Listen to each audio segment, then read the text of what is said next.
Okay, in part two of America in the Gilded Age, we're going to continue looking at advice givers to the wannabe rich, indicating that Americans were less apologetically materialistic after the Civil War than they had been before. Our next person to be examined is a prominent Northern Baptist minister named Russell Conwell. As I say, he's prominent, he's well known, and he he wrote a sermon which he delivered to audiences many, many times. The title of the sermon was Acres of Diamonds, acre like an acre of land. And in this sermon, basically, he advised his listeners that it was every Christian's duty to become wealthy, if you could do so without breaking the law or doing anything wrong. He goes on to tell them that opportunities for gaining wealth in America are so stupendous that the metaphor was acres of diamonds, like you just go around and scoop them up and put them in your pocket.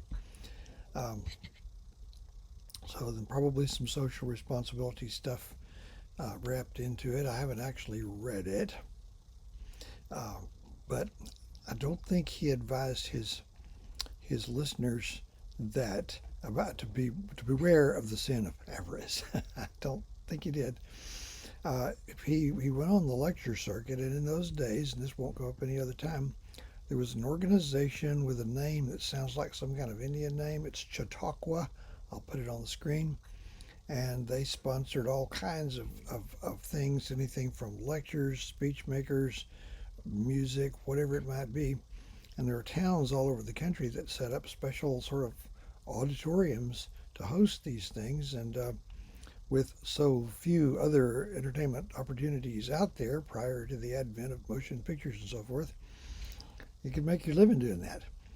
There is one, maybe two original Chautauqua buildings still standing in this country, and one of them's down in Waxahachie. Okay. Acres of Diamonds was delivered to paying audiences something like 6,000 times. I remember that from a textbook, and I've kind of wondered if that's a typo. Do the math on that. Maybe it was 600, but it was a lot, and it brought in a large amount of money for Russell Conwell. He didn't just spend it on himself. He actually used the proceeds from Acres of Diamonds to endow um, a university. It's a Temple University. It's still there. So you've got that kind of advice coming. Next up would be a more serious entry. One of the wealthiest Americans who ever lived, a man named Andrew Carnegie, sometimes pronounced Carnegie. That's probably correct. He was born in Scotland in the 1830s and immigrated to the United States with his parents in 1848 when he was 12 years old. Okay? Carnegie was a hardworking young man and tended to be promoted quickly in any job he ever had, and he got to be very, very good, very fast, very good as a telegraph operator because that was spreading across the land from the late 1840s on. He was the personal telegrapher for the president of the Pennsylvania Railroad, at the time one of the largest corporations in the United States. So, at an age, you were when you were in high school, Carnegie is spending his days in a corporate office, uh, watching and observing large scale management and accounting techniques being invented on the fly before his very eyes. Carnegie also had the sort of personality that enabled him to ingratiate himself with people. People liked him. He made powerful friends who didn't mind promoting him. And after trying out a couple of different business enterprises, he became a major player in the steel industry, manufacturing large quantities of steel with new industrial processes came online by the 1870s. Carnegie founded Carnegie Steel. He was relentless about keeping all his equipment up to date. Now, a lot of industrialists would get their equipment and keep it till it broke. Carnegie wouldn't do that. He'd shut everything down and start all over every 6 months to a year. Anyway, He eventually, around 1900, sold Carnegie Steel to a group of investors headed up by J.P. Morgan, a Wall Street investment banker, for something like 450 million tax-free dollars, each of which having many, many times the purchasing power of a dollar today. Okay, along the way, Carnegie published a book. Might have been more than one, but the one we're concerned with was called The Gospel of Wealth. The Gospel of Wealth. And this was aimed at other wealthy industrialists like himself. Carnegie strongly believed and publicized the idea, promoted the idea that wealthy people had a social responsibility to use their wealth for the good of everybody, to enrich the community. And he didn't just talk the talk, he also walked the walk. Now, I should tell you, he had no wife nor family to be his heirs, and he gave away nearly all of it. He gave away nearly $360 million. He built Carnegie Hall in New York City.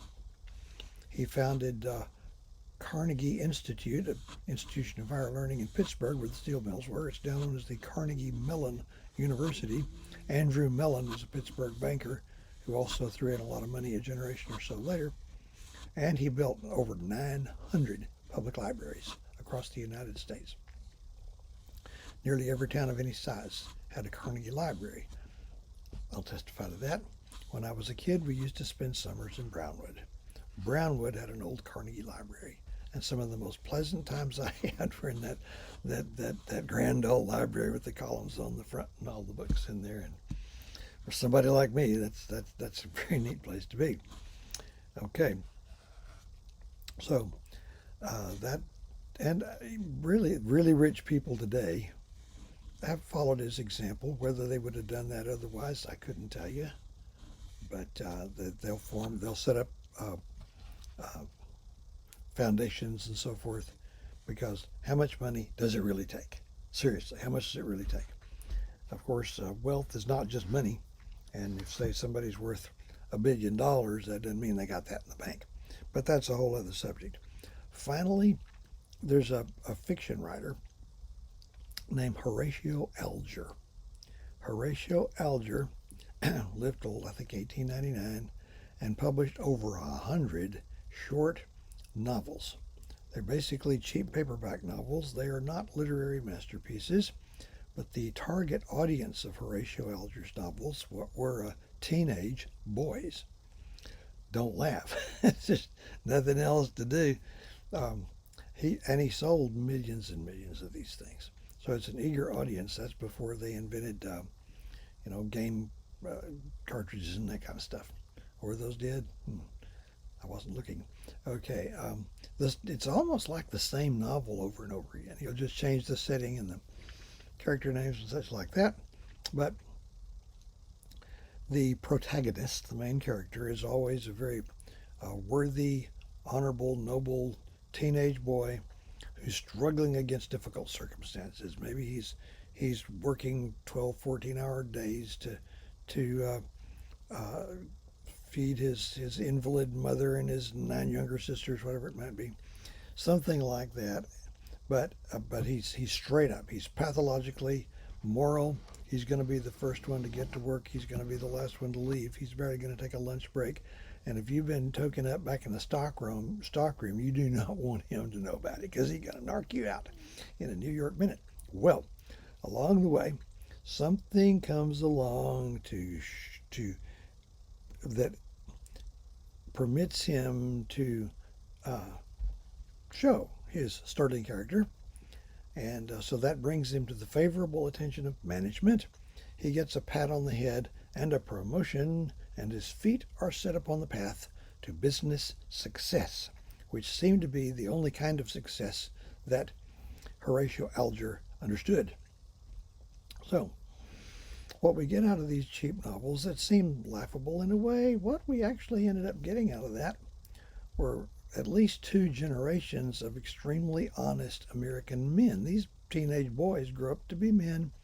They grew up with a strong work ethic, fed by ideas they just absorbed from Horatio Alger's books, that honesty and hard work have a material payoff in this life.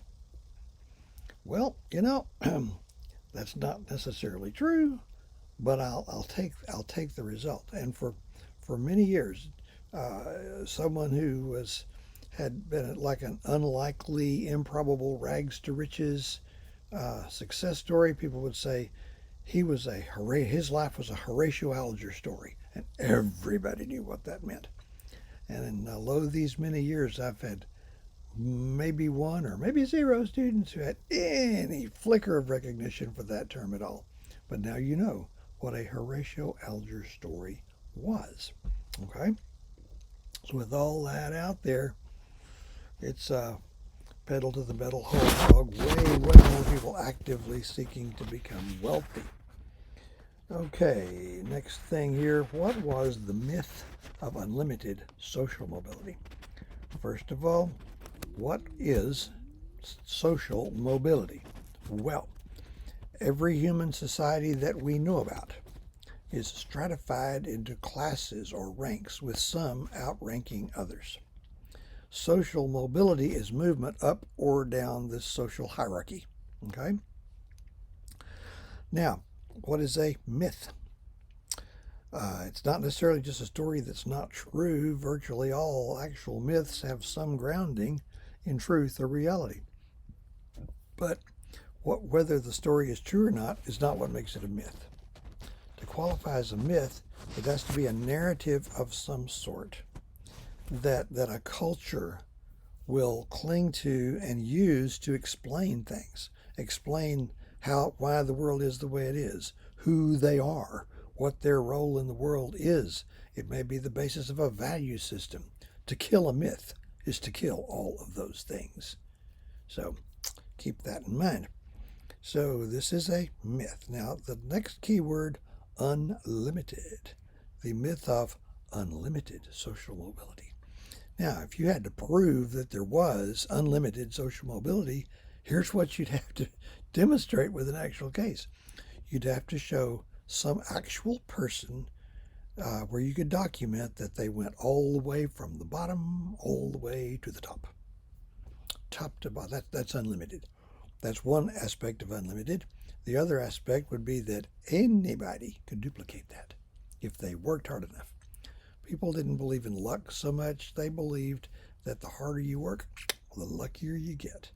And that's something you can hang on the wall and remember. So it's a myth because people were motivated by it. They worked hard. They tried to be as ethical as they could because they believed that it was possible for them to climb the ladder.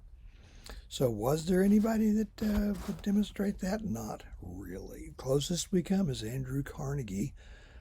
Starts out basically as an office boy when he's 12 and ends up a multi-millionaire, hundreds of millions of dollars. So that's as close as we come. So he pretty much makes it to the top. The remaining question is, did he start at the bottom?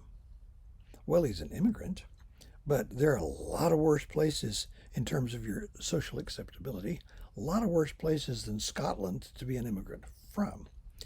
Plus, and there's some obvious things that I've seen, whole classes of people just get puzzled looks on their faces when I would ask this. Remember, he's male, right? Could a female have duplicated that effort, that success through honest means? In all likelihood, no. Plus, now you get the rest of the other one easily. He's white. Could a person of color have done that? Now, I'm going to turn this off, and well, I'm not. This will warm your heart as it warms mine. Here it comes. The first ever female self-made millionaire in the United States was a black woman, a daughter of slaves. Her name was Sarah Breedlove. She founded and led a very successful cosmetics company that marketed cosmetics and hair care products to middle-class black women. Her commercial name was Madam C.J. Walker. So with that, we'll let go till part 3.